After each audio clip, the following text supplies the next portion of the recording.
Blood moon অর্থাৎ রক্তচন্দ্র।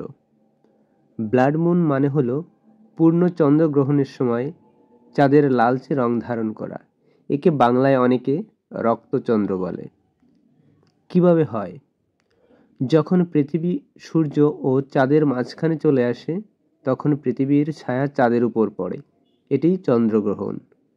কিন্তু সম্পূর্ণ অন্ধকার না হয়ে চাঁদ লালচে দেখায়, কারণ সূর্যের আলো পৃথিবীর বায়ুমণ্ডল ঘুরে চাঁদের দিকে যায়।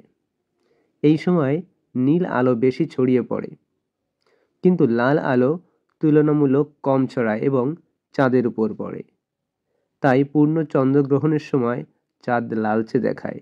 একে বলা হয় ব্লাড মুন। বছরে অন্তত দুবার চন্দ্রগ্রহণ হয়, কিন্তু সব জায়গা থেকে দেখা যায় না। ব্লাড মুন সাধারণত 1 থেকে 3 ঘন্টা স্থায়ী হয়ে থাকে।